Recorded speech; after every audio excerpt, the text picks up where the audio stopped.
Hi, I'm Srividhya Venkat. I'm a children's author. These are the books I have written, but today I would like to talk to you about my book Lunch Friends.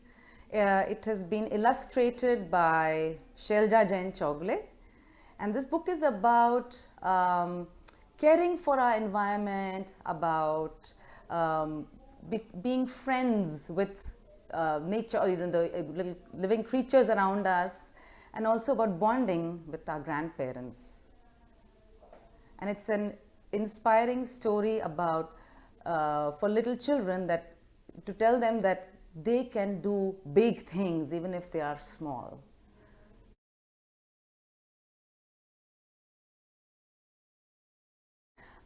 This story was inspired by my own son.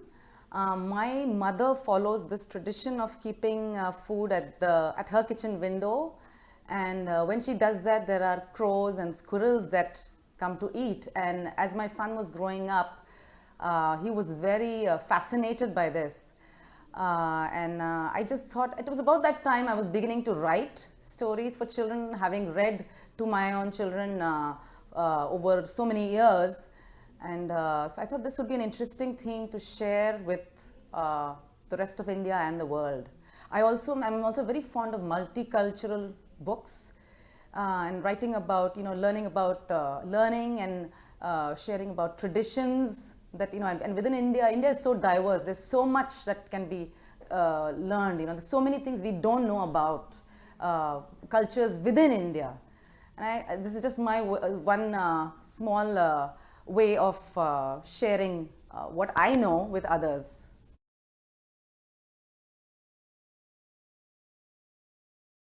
I really love the illustrations done by Shailja Jain Chogle. Here are some of the, this. Shailja has never been, we did not communicate with each other about what I had in mind, but she has very captured the story very well in depicting. I really like, this is what I have, the boy in the Mihir in the story. He uses a metal plate and spoon and to give the lunch gong for the animals to come in. I really love this. It's right on it's the first page spread. And I also love this moment where Amama shares with me here a picture of his mother when she was young on a swing that's on the mango tree. And this one is really one of my favorite from this book. Grandma Amama telling stories to me here.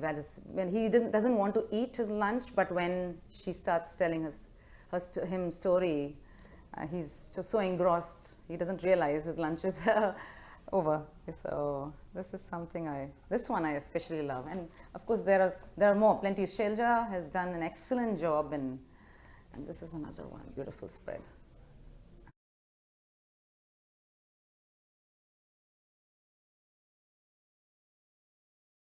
Multicultural books are books that tell us about characters from other cultures. When my children were growing up, I realized that there's so much we don't know about the cultures around the rest of the world. So we don't know much about their traditions and way of life. And I think those kinds of books really enlighten us to how, although we are different, but we are also similar in many ways. And so that really touches my heart even today. I'm so inspired to write more and more, to share, hoping to share and enlighten other people. And within India, we have so many, and with this book, and I was very keen and referring to grandmother as Amama, which is what we call our maternal grandmothers.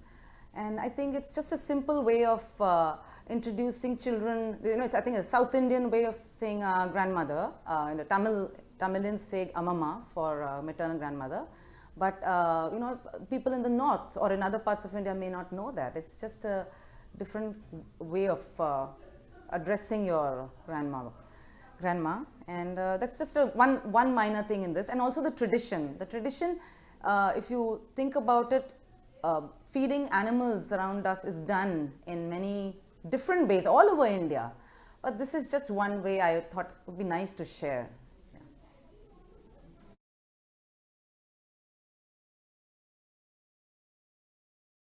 I think the children have loved the illustrations in this book, first of all, and also the fact that the boy Mihir in this book does something. I mean, he does something to deal with the problem, and in this case, there's a problem of a mango tree being cut, and I have got feedback from a few readers and readers' parents as well. And one thing that comes to my mind right away is one of them, a parent, shared a picture of a bird feeder that the child had been inspired to set up outside his house. And then there were also pictures of the child and of the birds coming to that bird feeder. And I felt really good when I saw that some action was being inspired by this book.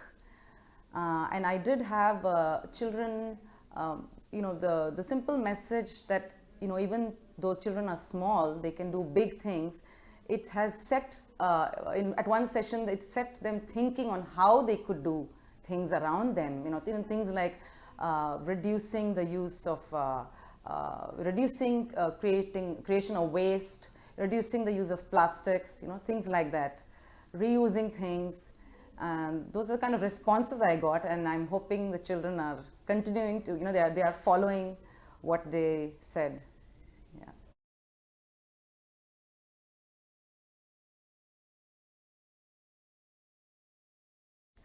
This book is a good resource for teaching about the diversity within India. Like, this is particularly about a South Indian family, and the child addresses the grandmother as Amama, and there are references to Parupu Sadam in it, which I try to keep it to a minimum too, because it's a little hard to pronounce. But still, I wanted it in the book because there is also it is something we all have. It's also known as dal rice. That's how I then move on with the story. I just wanted them to know that there is another, that there are other people other than people in the north eating that dal rice, but they just call it something else. There's also mention of an Indian legend that I will let readers discover. And also, the whole thing about the tradition that grandmother follows. Again, it's a different, it's a tradition that we do, that is followed all over India, but in a different way. And so, also, it's a good source to tell children how how our actions affect the environment, how cutting down trees affects the animals that live on the trees. We are ruining their habitat, and how it is important for us to not to forget about them. We need to do things that take care of them as well. If you're cutting trees, we do need to plant trees as well.